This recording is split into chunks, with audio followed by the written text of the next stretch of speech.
notre événement aujourd'hui sur la taxation et le prix des produits de l'alcool.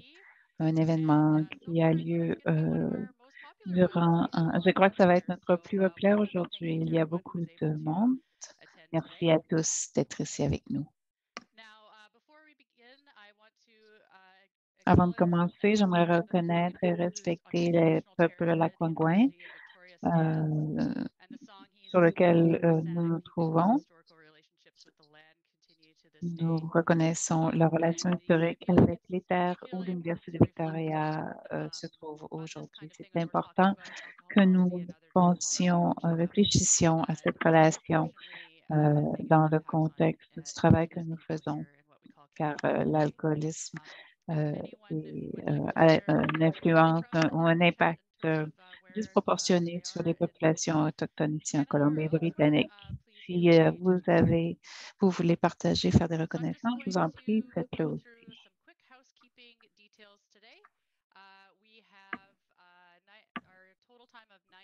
La durée de l'événement sera de 90 minutes. Il y a 3 présentations et une période de questions-réponses à la fin. Nous allons enregistrer les présentations, mais pas la dernière section. Et nous allons transmettre l'enregistrement aussi, les ressources du matériel du webinaire après la présentation. Si vous avez des problèmes techniques, envoyez-moi ou un autre hôte de message dans le clavardage ou en privé. Et si vous avez une expérience vécue, envoyez-nous un courriel pour recevoir une compensation. Si vous l'avez inscrit dans votre formulaire d'inscription, c'est bien que nous l'ayons dans nos dossiers et nous allons nous en occuper après le webinaire. Nous offrons aussi un service d'interprétation simultanée. Si vous allez au bas des paramètres Zoom, il y a un onglet pour l'interprétation. Vous pouvez cliquer sur la langue française. Nous allons aussi afficher la vidéo à la fin.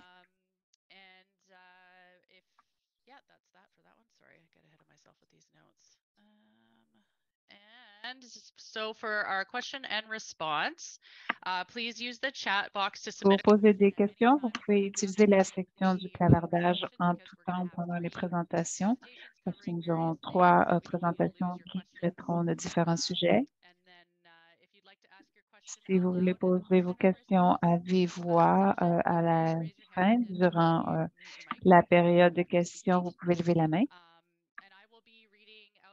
Je vais aussi lire les questions qui seront envoyées par le clavardage. Je sais que des questions ont été envoyées à l'avance. C'est très bien, je vous remercie. Et nos présentateurs ont fait de leur mieux pour y répondre durant leur présentation. Si vous ne vous sentez pas à l'aise de poser des questions, vous voulez le faire de façon anonyme, vous pouvez m'envoyer une note.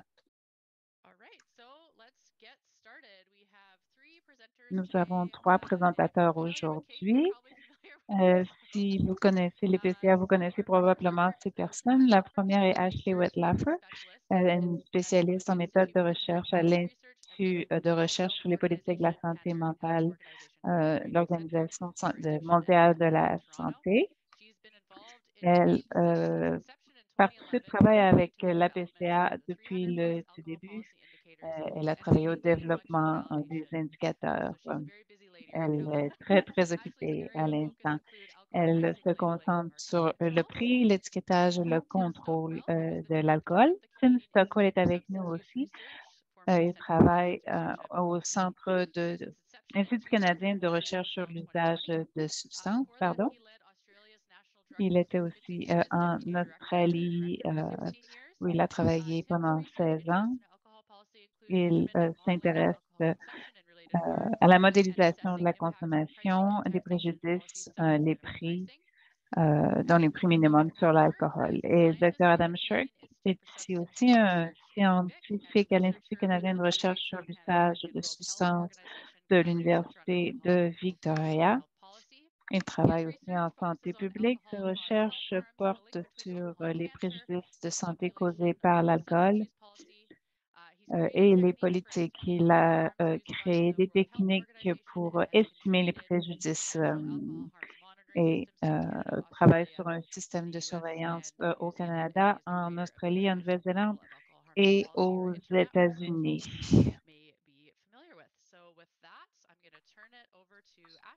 Je vais passer le micro à Ashley, notre première présentatrice aujourd'hui. Merci à tous et à toutes d'être ici. Je suis très contente d'être ici. Plusieurs d'entre nous sont intéressés par ce sujet de la taxation et la tarification des produits de l'alcool. On a été motivés à faire cette présentation après avoir reçu des commentaires de parties prenantes comme vous sur les pratiques exemplaires de la tarification, sur les politiques de l'alcool. Les commentaires disaient que c'était difficile de défendre certaines politiques à différents niveaux de gouvernement.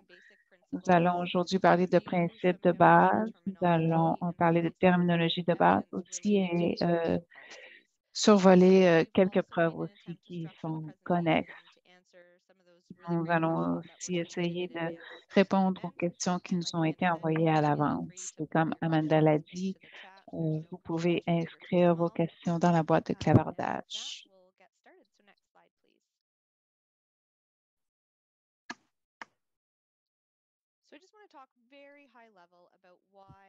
Globalement, pourquoi la tarification et la taxation sont-elles importantes?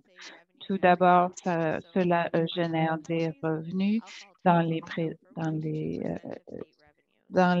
pays à revenus élevés. Les taxes sur l'alcool représentant 10 des revenus de l'État.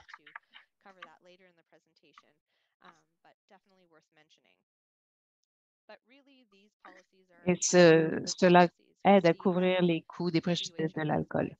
Nous avons des politiques efficaces, hautement efficaces, notamment de l'Organisation mondiale de la santé, l'EPCA et la NOC. Qu'est-ce que l'on entend par efficacité? Il y a des mécanismes qui aident à contrôler la consommation et les préjudices qui y sont associés. Comment peut-on donc contrôler les prix pour réduire les préjudices? Si les prix sont élevés, cela décourage la consommation, un peu comme le type de relation que l'on voit avec le tabagisme lorsque les prix augmentent, les taxes augmentent. Et les preuves en tout cela sont très, très probantes. Depuis 2006, il y a eu plusieurs analyses qui rapportent que la hausse des prix donne lieu à une réduction de la consommation. Les prix et la hausse des prix et de la taxation aussi retardent la consommation. Et cela peut avoir donc une prévention à long terme qui peut avoir un effet sur la vie de différentes personnes. Et cela a aussi une répercussion sur les préjudices et évidemment sur la violence, les blessures sur la route. Alors, une grande variété de préjudices qui sont liés, associés à l'alcool et même la durée de vie.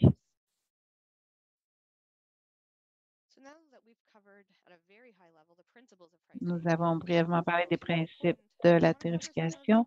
Je voudrais parler un peu de la terminologie clé qui va nous aider à mieux comprendre les concepts qui vont être présentés aujourd'hui. Alors, la théorie économique de base, vous l'avez probablement tous entendu, les prix augmentent et la demande ou la consommation diminue. Mais à quoi qu'est-ce que cela représente? Comment peut-on représenter cette relation? Pour faire cela, on utilise l'élasticité des prix de la demande. Et cela représente comment un changement dans les prix a des répercussions sur la consommation. Une hausse de 1 des prix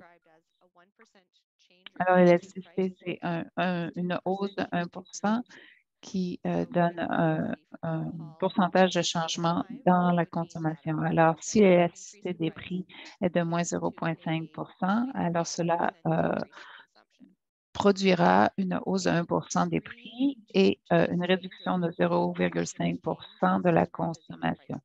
Et on peut aussi parler de inélasticité. Alors, des petits changements dans la consommation, des changements qui sont inférieurs à 1.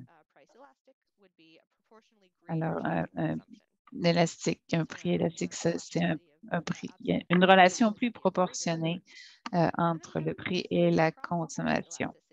On parle aussi d'élasticité entre les prix. Alors, la hausse de 1 du prix d'un produit, comment cela a des répercussions sur la consommation du même produit. Qu'est-ce qui se passe, par exemple, par rapport à la consommation des spiritueux lorsque les prix augmentent?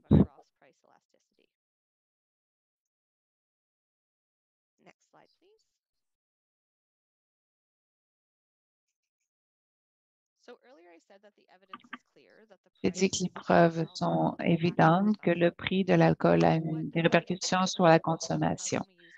Mais comment peut-on utiliser l'élasticité des prix pour décrire cette relation? Avec une hausse de 1 on voit qu'à court terme, pour tous les alcools, l'élasticité est d'environ moins 0,5. Par type de boisson, on voit que c'est un peu différent. La bière est à moins 0,4 et les vins et les spiritueux à une réduction donc de 0,7. L'élasticité des prix a tendance à être plus faible pour les produits de l'alcool qui sont les plus utilisés dans un pays. C'est pour cela que l'on voit qu'ici, au-dessus, la bière est moins élastique que les vins et les spiritueux. La bière étant une boisson de choix, et cela a un impact sur l'élasticité des prix.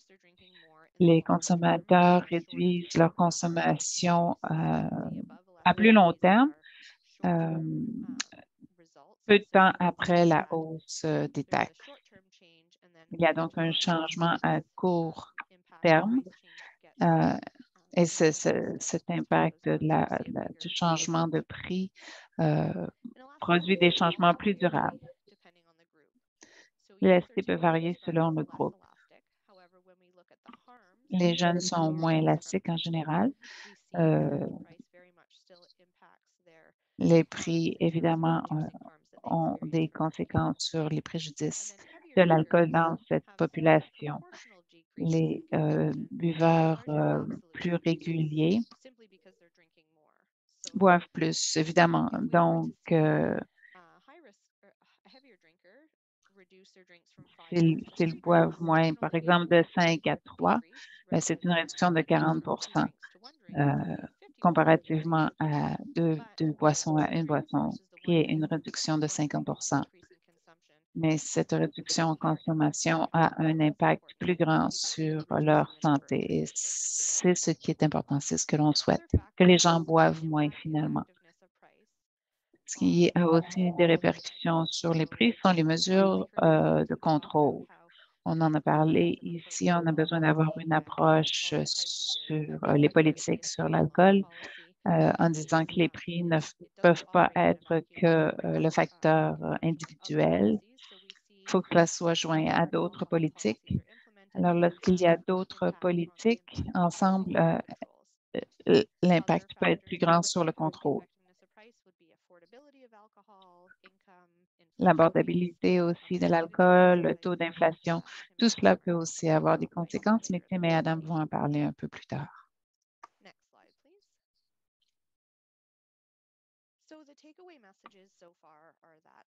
Alors, jusqu'ici, on voit que les prix de l'alcool ont des répercussions sur la consommation et les préjudices. Cette relation peut être complexe. On peut avoir des répercussions. Les taux de consommation, la relation peut avoir des répercussions sur la consommation et l'initiation. Et évidemment, les conséquences sont différentes en différents groupes et de différentes façons.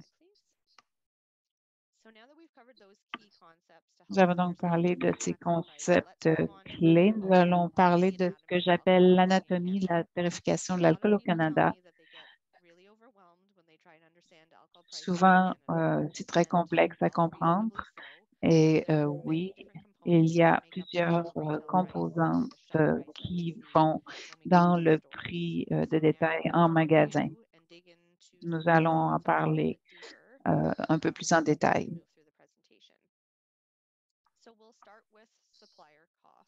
Commençons avec le coût des fournisseurs ou le prix des fournisseurs. Alors, je vais de gauche à droite ici sur la diapositive. Le premier exemple est de l'Alberta.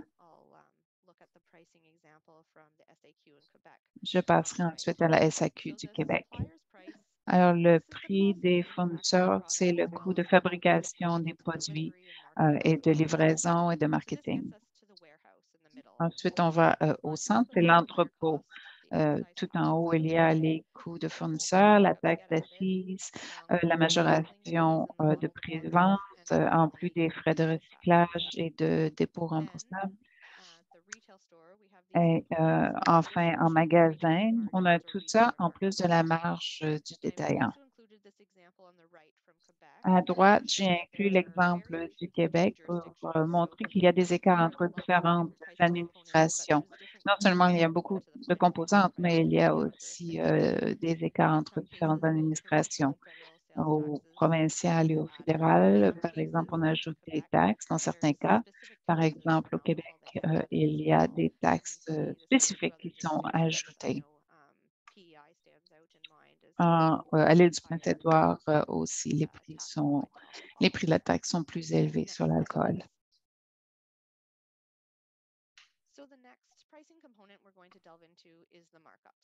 Parlons maintenant de la majoration des prix. Et, récemment, on commence à en parler à travers toutes les administrations.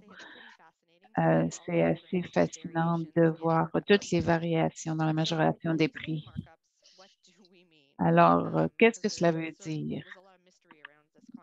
C'est un peu un mystère. C'est les prix d'exploitation et de profit, globalement. Je vais dire qu'on parle ici de profit. Au Canada, il y en a deux genres. La majoration des produits de gros qui viennent des fournisseurs lorsque le produit est vendu aux détaillants. Il y a aussi la majoration des prix des détaillants, le profit des détaillants lorsque le produit est vendu au public. Pourquoi est-ce que c'est complexe? C'est parce que la configuration de ces majorations peut être différente. Parfois, c'est le pourcentage de l'alcool après l'application de la taxe d'assises. La structure peut aussi être configurée par le prix par litre et une combinaison des deux, pardon, où la majoration est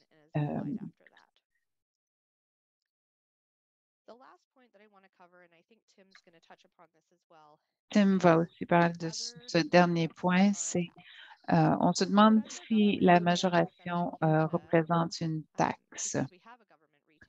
Nous avons un détaillant gouvernemental au Canada et ça est un peu crée de la confusion.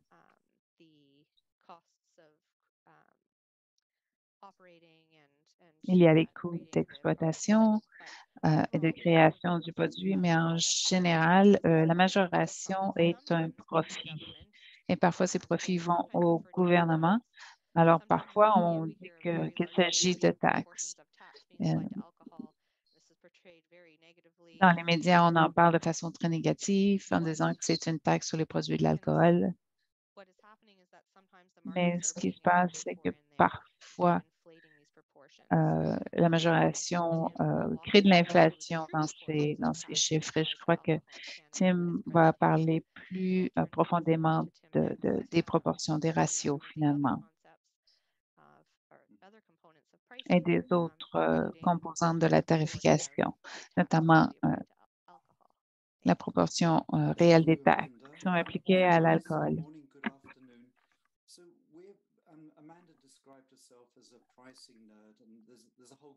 Amanda, nous sommes tous ici un nerd de la tarification, si vous voulez. C'est très intéressant du point de vue de la santé publique. Les gens qui sont en charge de la tarification, on pense que nos concepts sont un peu ridicules. Par exemple, si l'on pense à la taxe par breuvage standard. En fait, ici, on veut avoir on veut savoir à quel rythme les gens consomment de l'éthanol et créent des préjudices physiques. On veut donc comprendre comment les stratégies fonctionnent pour soit favoriser la santé publique ou non. Et je vais vous donner des exemples ici qui sont très néfastes pour la santé publique. Nous allons donc parler un peu de la configuration des prix, des objections contre l'idée que l'on devrait changer les prix.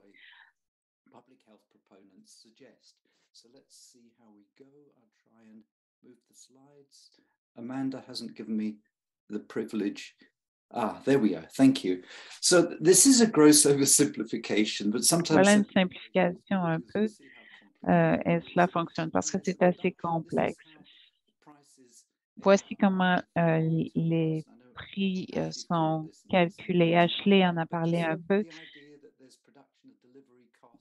Les coûts de livraison, la taxe d'assises, des taux différents, donc pour différents produits, différents pourcentages d'alcool. Il y a des milliers et des milliers de produits de l'alcool au Canada, mais il y a aussi des milliers de façons, milliers de modes de taxation de ces produits. Alors, la taxe d'assises est appliquée au début et est multipliée par les profits et les prix majorés. C'est très important. Et la dernière, il y a enfin les taxes de vente, la TPS ou provinciale ou la taxe harmonisée. Et tout cela mène au prix de vente final. Les taux privés gouvernementaux pour le profit, en général, lorsque l'on les étudie au privé et les détaillants en gros, facturent plus que le gouvernement. Le gouvernement arrive à préserver des prix qui sont assez bas. C'est important. Le gouvernement est un petit peu plus conservateur ici et avoir un peu moins de profit ou de majoration que le secteur privé. Alors, les avantages et les désavantages de différentes taxes. D'un point de vue de la santé publique, la taxe d'assises est multipliée par la majoration et les taxes de vente, mais le problème, parce que les taxes sont volumétriques, calculées par la quantité de liquide, le nombre de litres, peu importe le pourcentage d'alcool.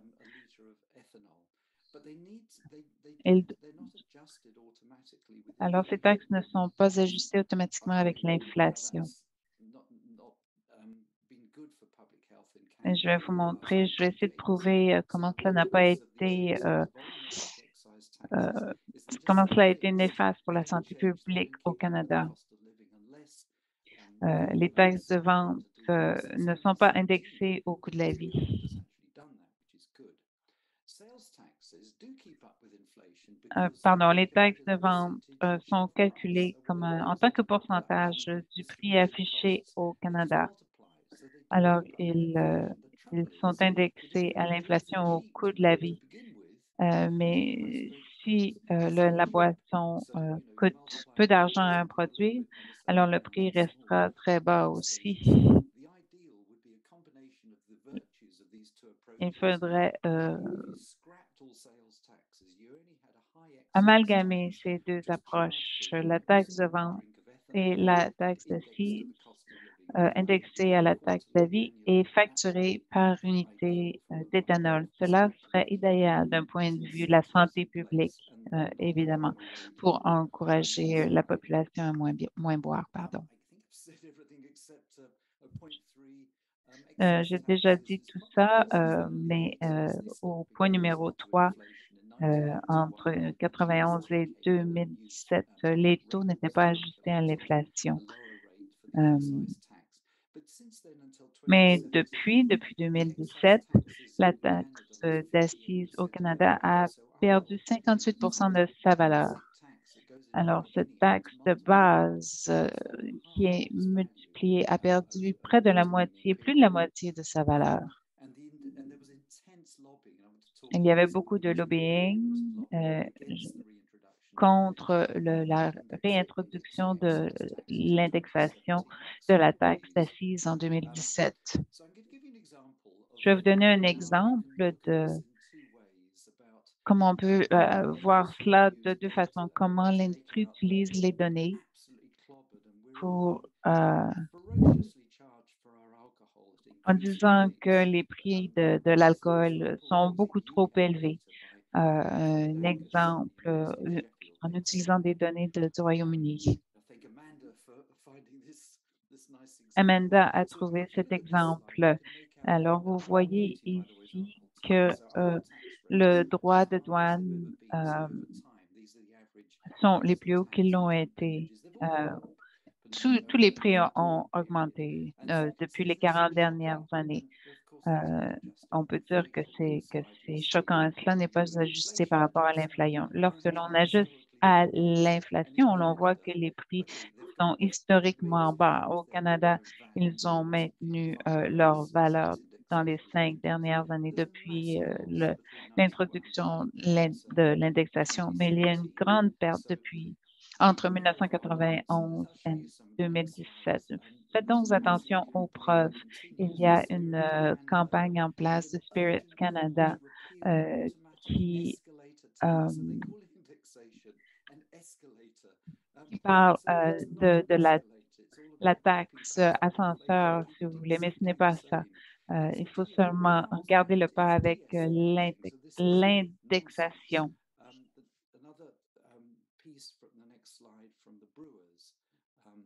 Les brasseurs ici qui disent que la taxe sur la bière du Canada est 5 fois plus importante qu'aux États-Unis. Mais aux États-Unis, ils n'ont pratiquement pas de taxe sur la bière. Alors, c'est une déclaration facile à faire.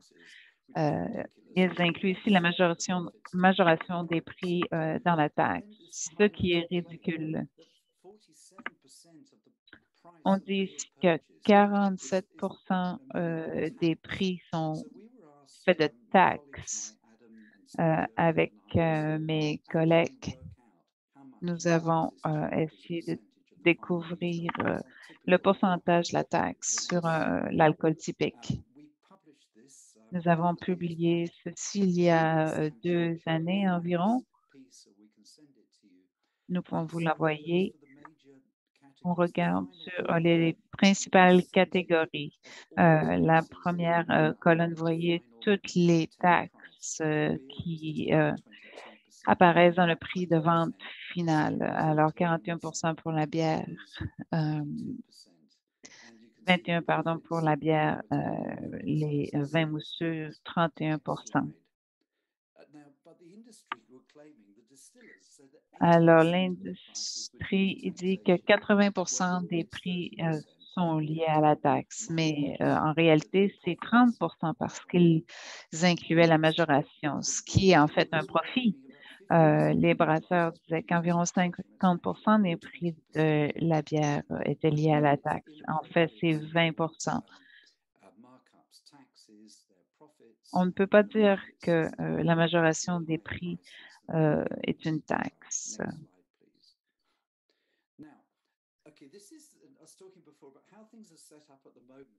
Voici comment les choses sont organisées.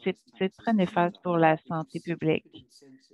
Il y a des encouragements qui sont très, très hauts aux consommateurs pour choisir des boissons qui sont très fortes et qui coûtent peu cher. Vous voyez ici de gauche à droite, bleu, c'est 3% et rose, et c'est 6%.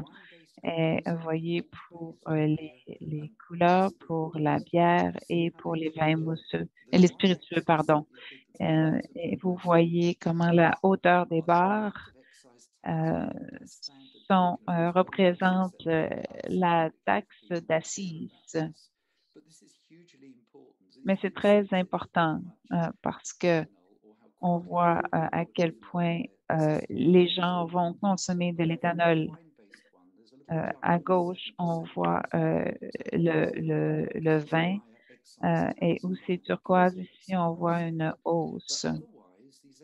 Mais sinon, la taxe d'assises qui est facturée pour la quantité de liquide, pas pour l'éthanol. Alors, plus la concentration d'alcool est forte, plus les prix sont bas. La bière, c'est un peu, vous allez à 3%, il y a le plus de taxes par prix standard. Les spiritueux, il y a un autre seuil ici à 7% avec les vins et c'est facturé à un prix uniforme par litre d'alcool, ce qui est bien. Mais sous 7%, il y a une hausse ridicule parce il y a donc des incentives opposés. Les gens ont des idées un peu trompeuses par rapport à la taxation et au prix. La plus commune est que les buveurs modérés sont punis et que les personnes vont remplacer avec l'alcool que l'on ne peut pas boire ou des drogues illicites. Que les politiques sur la tarification et les prix vont augmenter les profits de l'industrie de l'alcool et qu'ils ont des effets néfastes sur la population plus pauvre.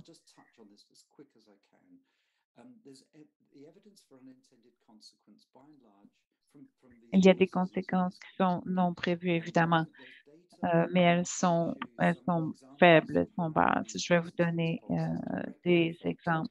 Comment ces politiques ont une influence directe sur les taux de décès en hôpital. Les impacts varient selon le revenu et selon les gens qui ont des problèmes de consommation.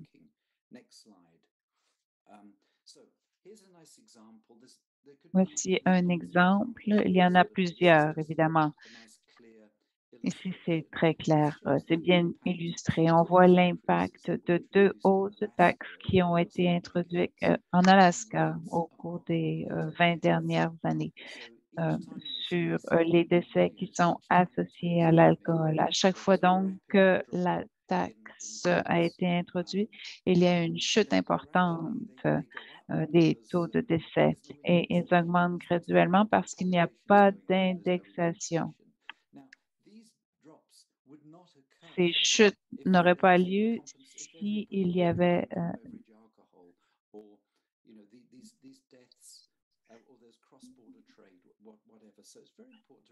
c'est très important donc de réaliser que ces politiques sont efficaces.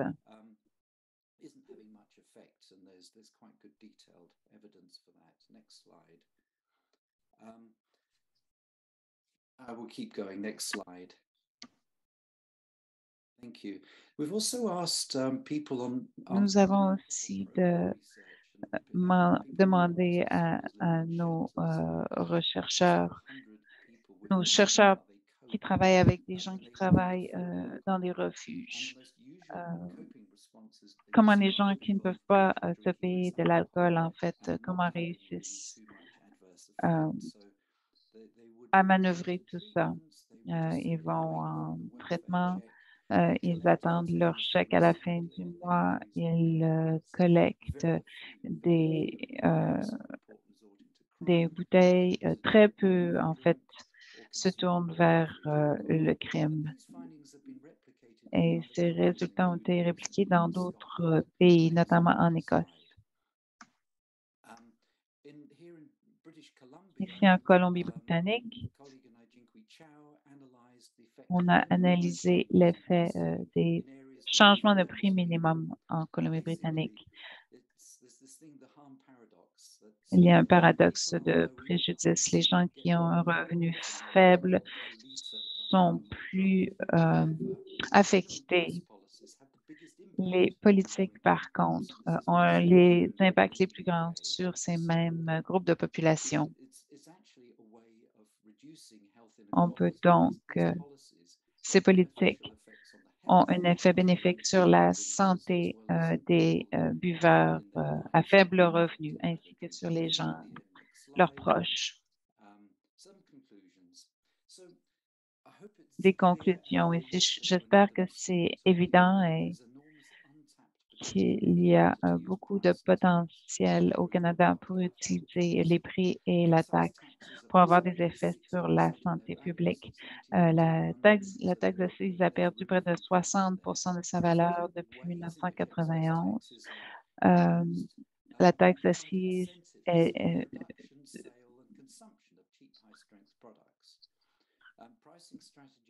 les stratégies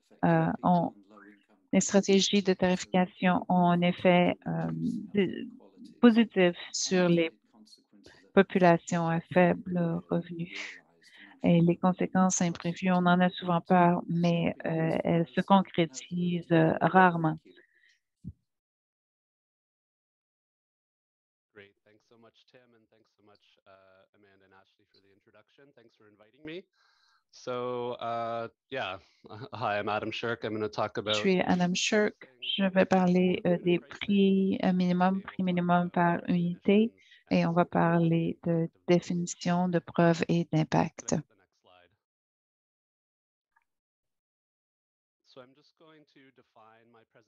Je vais définir ma terminologie. La façon dont nous utilisons les mots est très importante, spécialement lorsque l'on parle avec des décideurs politiques, les gens qui mettent les politiques en œuvre. Alors, j'essaie d'être très clair, très précis dans l'utilisation de mes termes. Vous êtes d'accord ou non, mais c'est ce que je vais faire aujourd'hui durant cette présentation. Alors, j'utilise le terme éthanol pour parler d'alcool pur dans la boisson.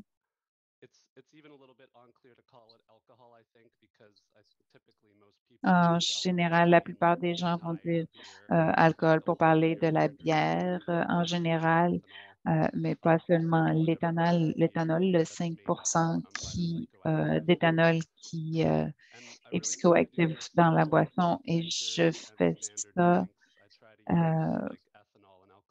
j'utilise éthanol. Je bois beaucoup. Je bois de l'eau, je bois du café, je bois des boissons gazeuses et de temps en temps, j'utilise de l'éthanol. Mais même avant de travailler dans ce domaine, je ne pensais pas que on pouvait pas. C'était pertinent de dire qu'un consommateur d'éthanol était un buveur. Alors, la même chose, une boisson standard, c'est une unité d'éthanol, unité d'alcool. Une boisson standard, pour moi,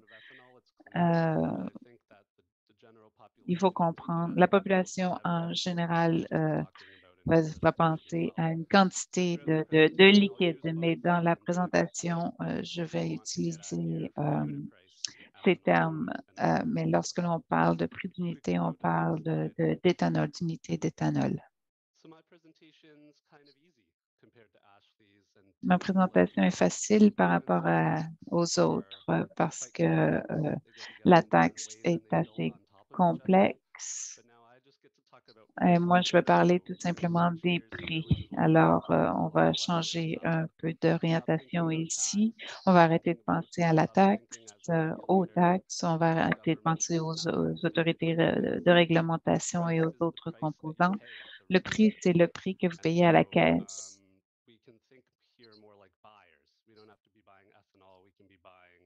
On n'a pas besoin d'acheter de l'éthanol. On peut acheter ce que vous voulez. Et le prix est le prix final payé à la caisse.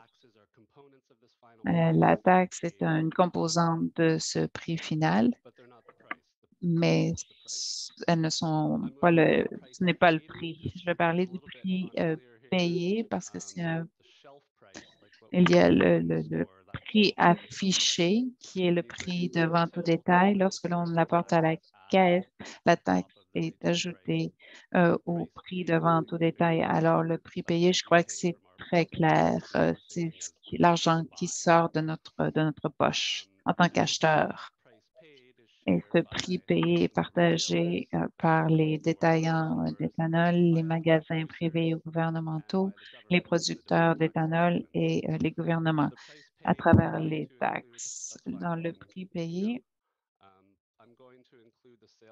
je vais parler de la taxe de vente, mais pas du dépôt de la bouteille. Il faut prendre une décision ici. Ce prix, ce montant, on peut nous est remboursé. Alors, je ne vais pas l'inclure ici dans le prix payé. Pour le prix minimum par unité minimum, alors c'est pour un montant donné de boisson ou d'éthanol. Et on va en parler ici, la différence entre les deux. Le prix minimum définit le prix le plus bas, alors le prix auquel le produit ne peut pas être vendu. On va avoir des tableaux pour démontrer tout ça pendant la présentation. Il y a différents prix minimums en général sur place, par exemple dans les bars et les restaurants et en dehors. Par exemple, dans les magasins d'éthanol où on achète l'alcool pour le consommer ailleurs. Et ici, on parle des unités. Alors, le prix minimum sera fixé sur une unité. Il s'agit, et Tim en a parlé, d'une quantité de liquide, de boisson. Parfois, une unité est une quantité de litres. Une bouteille de bière, ici, ce sera notre exemple. Alors, une bouteille de bière de 341 millilitres. Alors, le prix minimum sera fixé sur la quantité de boisson, peu importe la concentration d'éthanol.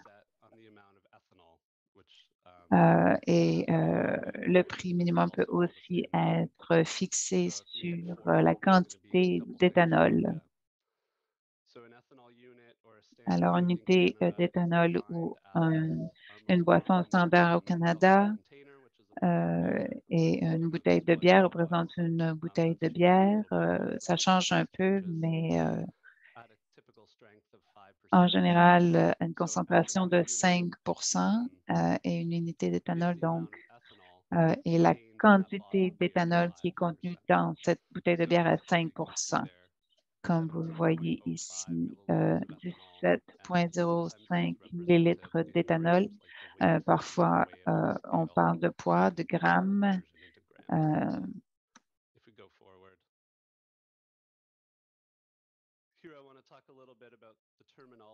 On va parler ici de la différence entre un prix minimum et un prix minimum par unité. Il faut être très clair, très précis ici. Lorsque, si vous voyez au deuxième point, on parle d'unité d'éthanol ou de boisson standard. C'est harmonisé à travers toutes les catégories de boissons. vin, bière et spiritueux, pardon. Le prix minimum est un peu plus large. Ça peut être un prix établi sur une unité de boisson ou le prix de plancher sur une unité d'éthanol. Vous voyez ici dans la boîte du bas, pardon, le prix par unité, c'est un type particulier de prix minimum. Il faut prendre un peu de temps pour être à l'aise avec ces définitions. Il faut bien les comprendre et pouvoir les décrire aux décideurs politiques pour être cohérents dans le domaine.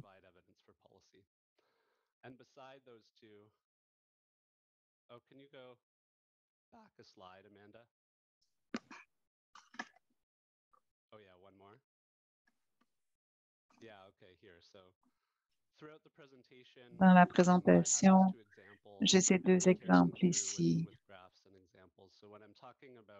Lorsque je parle d'une unité de boisson, j'ai la petite bouteille de bière ici, l'icône. Peu importe la concentration d'éthanol qu'elle contient, on parle de la quantité de liquide.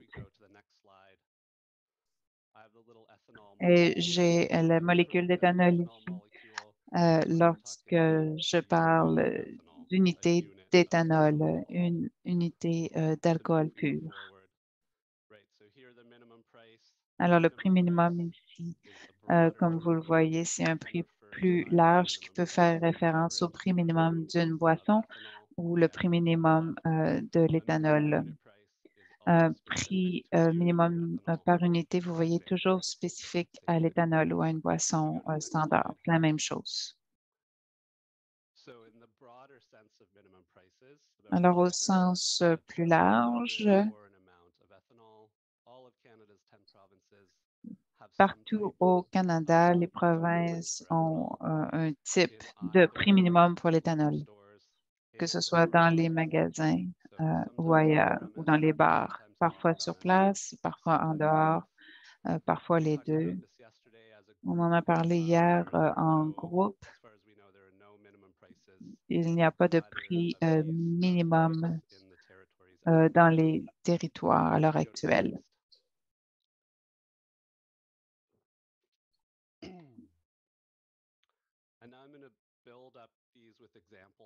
Je vais donc vous donner des exemples maintenant au Canada et ailleurs dans le monde pour les prix par unité. Il y a donc trois principaux types de prix par unité dans le monde. Le premier est un prix minimum par litre de boisson. Et c'est comme ça ici en Colombie-Britannique, par exemple. Alors, c'est fixé par quantité de liquide, peu importe la concentration d'éthanol. Ici, au point 3, le prix minimum par unité d'éthanol ou l'unité est tarifié. C'est donc un prix d'unité véritable et c'est implémenté en Écosse, au Pays de Galles et en Australie. Il n'y a pas de prix minimum par unité au Canada. Et ici, au point 2, c'est un peu entre les deux. Alors, il y a les prix minimums par litre de boisson, mais par catégorie de concentration d'éthanol. Il y a une province, la Saskatchewan, a mis en œuvre ce type de tarification.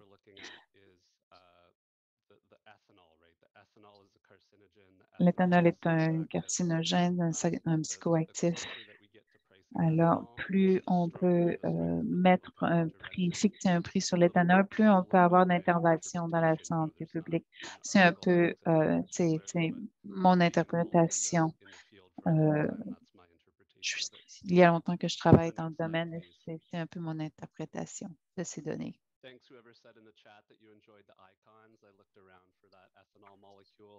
Merci à ceux et celles qui ont dit dans le clavardage aimer les icônes, les petites images de l'éthanol parce que souvent on pense à la quantité de boissons et évidemment en santé publique on doit penser à la quantité d'éthanol. Et c'est ce que je voulais démontrer et comment en parler à nos collègues et aux décideurs politiques. Alors, ici, c'est en Colombie-Britannique, c'est les prix minimums par litre de boisson. Nos présentateurs ont écrit un article qui résume comment, à quoi cela ressemble dans d'autres provinces. Plus la concentration augmente, le prix d'éthanol change. On voit ici comment le prix par boisson standard augmente de gauche à droite et le prix par boisson diminue. Et ça, c'est dans toutes les provinces. Il y en a qui sont un peu plus planes que d'autres, mais en général, lorsque l'on fixe un prix par litre de boisson et pas par litre par éthanol, on a un peu des encouragements pervers à consommer l'éthanol à prix très modique. Alors voilà, c'est en Colombie-Britannique à l'instant. C'est la ligne directrice actuelle. Et on voit ici dans le tableau, voici les prix minimums en Colombie-Britannique présentement par litre de boisson, par litre de liquide. Cela n'a rien à voir avec l'éthanol qui s'y trouve. L'exemple que je vais utiliser pour la bière, c'est une bouteille de bière. Cette bouteille de bière par litre, le prix minimum de bière est 3,19 $ par litre. Par bouteille, c'est 1,09 $ par bouteille, le prix minimum pour la bière en Colombie-Britannique à l'heure actuelle. Ici, les unités d'éthanol, comment ils varient par concentration. Il y a des bières qui contiennent 10 % d'éthanol par volume. Alors, vous voyez ici, dans une bouteille de bière, vous voyez comment cela augmente de 0,4 unités d'éthanol, dans une bouteille de bière concentrée à 2 %. Et cela augmente 5 fois, 10 % plus fort. Mais 8 %, c'est assez courant pour les bières artisanales, par exemple, à l'heure actuelle. Alors ici, les prix minimums de type 2 qui sont encore fixés par litre de boisson, mais par catégorie de concentration. Et c'est comme ça en Saskatchewan. Là, voici un guide, une page d'un guide de commande où j'ai trouvé les prix minimums.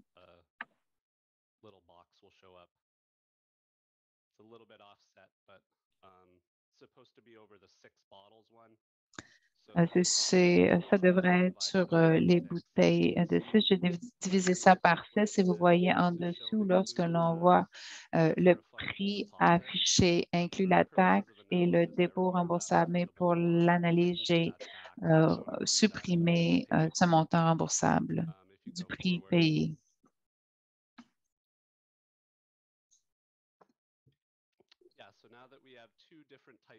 On a deux types de prix minimum ici. Prix minimum, pardon.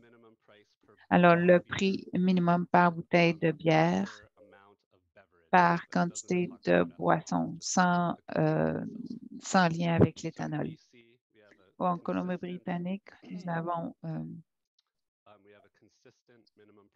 un prix minimum uniforme, peu importe la concentration, le prix est le même.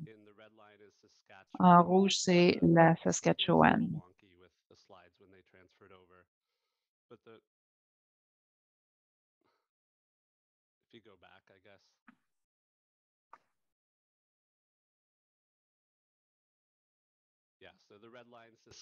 Alors, la ligne rouge est la Saskatchewan. Alors, le prix est uniforme à 1,50 jusqu'à 1,5 % et ensuite, le graphe est en bande ci parce qu'il y a les catégories de concentration. Le prix augmente donc plus la concentration augmente.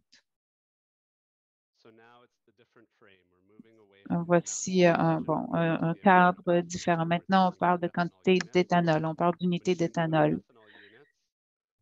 Dans ce contexte, c'est le prix minimum par unité ici en Colombie-Britannique.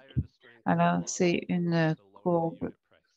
Plus la concentration est élevée, plus le prix est bas. En Saskatchewan, ça chute aussi, mais lorsqu'il y a des catégories, on a une ligne un peu en dents de scie. Et les prix en Saskatchewan sont plus élevés. Et là, on voit le prix par unité d'éthanol à 1,25. On dit que c'est de l'éthanol qui est ultra modique, à prix ultra modique, et c'est des très grands préjudices sur la population. Les gens qui sont à la recherche d'éthanol savent comment le trouver. Quand j'étais étudiant, on buvait une bière Jim Ready 5.5. La 5.5, c'était le pourcentage, la concentration, 5,5 %. Alors, on avait 10 % de plus d'éthanol gratuitement, finalement. Et on le savait tous. On n'avait pas besoin d'être un mathématicien. Alors, lorsque l'on est à la recherche d'unités d'éthanol parce que l'on boit beaucoup, on veut l'avoir à prix modique et on sait comment le trouver.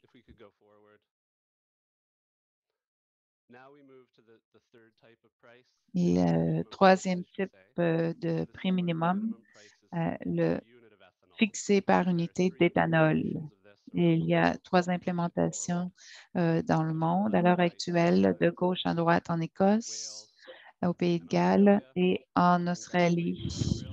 Je vais féliciter les Australiens pour leur Coupe du monde en fin de semaine. La deuxième ligne est le prix en devise locale par unité. Leurs unités sont différentes aussi par différents pays. Alors, je les convertis ici en dollars canadiens. Alors, dans les deux premiers, Royaume-Uni et Pays de Galles, le prix minimum par unité, par notre unité, l'unité canadienne, le prix minimum est 1,36 $ et en Australie, il s'élève à 1,57 $ par unité d'éthanol canadien.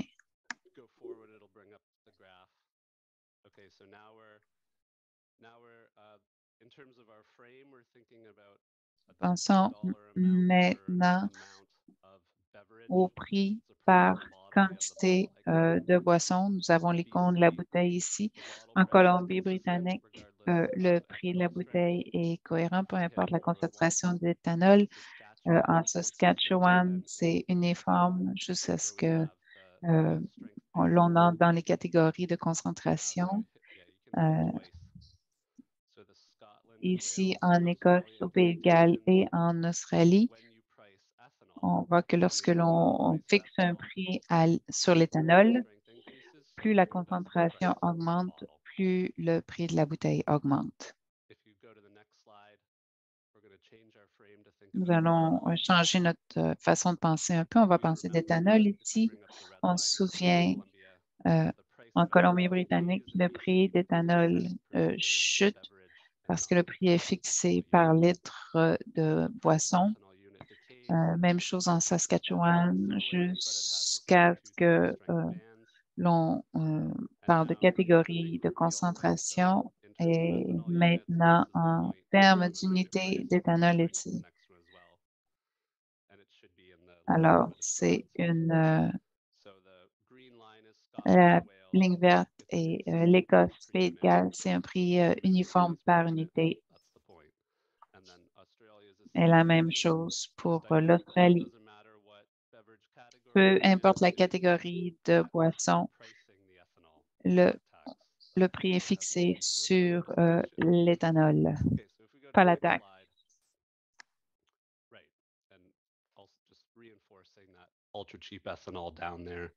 Je renforce l'idée aussi de l'éthanol à prix ultra modique. C'est ce que l'on découvre lorsque l'on fixe le prix sur la boisson et pas sur l'éthanol.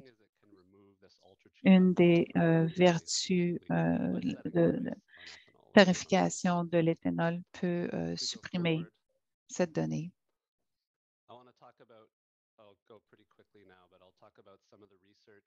Je vais parler un peu des recherches en contexte canadien et mondial.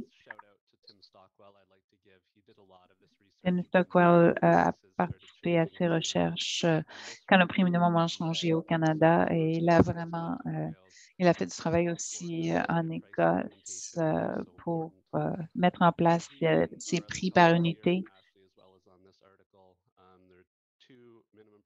Il y a deux prix minimums qui ont été dits beaucoup en Saskatchewan et en Colombie-Britannique. En Saskatchewan, on parlait d'élasticité un peu au début de la présentation, une hausse de 10 des prix minimums ont statistiquement réduit la consommation d'éthanol en tout de 8,4 et ça, c'est les prix par catégorie de concentration en place en Saskatchewan. Ce n'est pas aussi efficace qu'un prix par unité. Et ici au bas, il y avait aussi un prix par unité ou un prix par catégorie de concentration encourage les producteurs d'éthanol à produire des produits qui sont moins concentrés. Ça peut être positif sur la santé publique. Alors, voici des références. Alors, la violence a été réduite à Saskatoon beaucoup. Ici, c'est en Colombie-Britannique. Les impacts sur les préjudices causés par l'alcool. Une hausse de 10 sur les prix minimums a réduit les décès liés à l'alcool, par exemple l'empoisonnement, par 9,3 les décès causés par la consommation chronique, la cirrhose du foie, le cancer, les maladies du cœur. Alors, une baisse ici de 19,9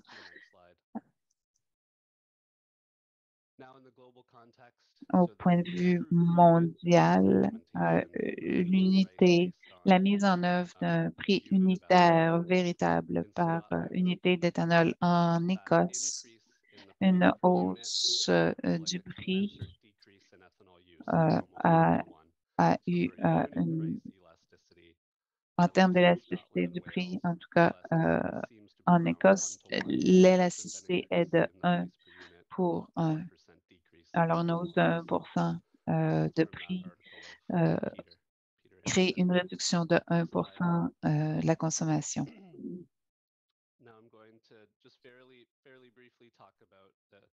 Je vais parler un peu de l'indexation des prix. Il faut avoir quelques concepts des valeurs réelles versus nominales. Alors, c'est donc la quantité d'argent. Un dollar à l'heure actuelle est $1 en 1950. Mais on sait que la valeur de ces dollars est très différente. Alors, la valeur réelle est ajustée par l'inflation et dans un contexte économique, elle représente la valeur par rapport à d'autres marchandises. Le dollar a encore de la valeur, mais on peut acheter beaucoup moins aujourd'hui qu'en 1950.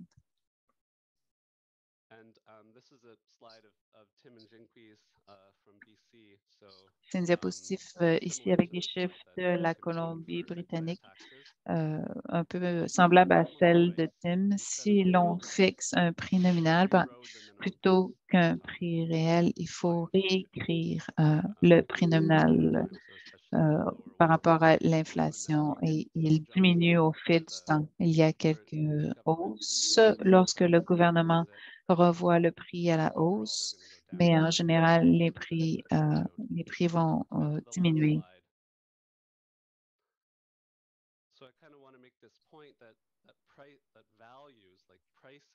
La valeur, les prix sont toujours définis en termes réels.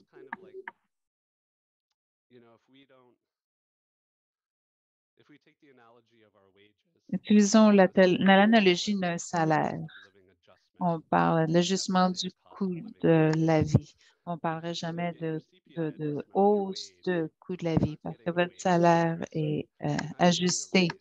On ne dit pas qu'on aurait, en tant que travailleur, on ne dit pas que quand notre salaire est ajusté, on a une hausse.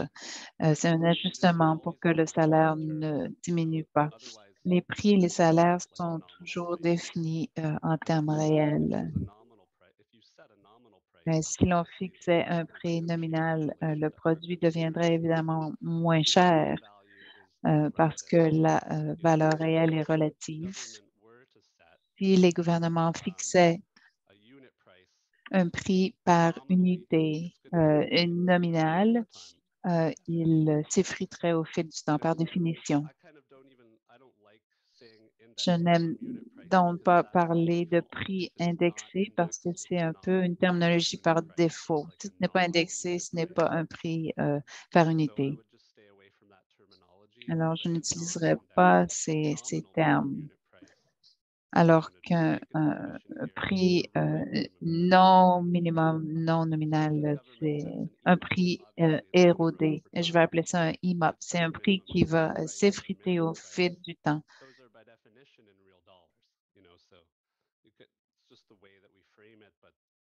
C'est la façon dont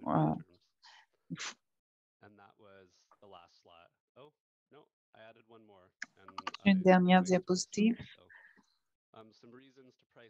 Alors, des raisons pour fixer des prix sur l'éthanol plutôt que sur la quantité de boissons. Ça va supprimer l'éthanol à prix ultramodique du marché. L'éthanol est la substance qui crée une dépendance. L'éthanol est un carcinogène. Alors, on devrait fixer des prix sur l'éthanol plutôt que sur la quantité de boissons. Merci.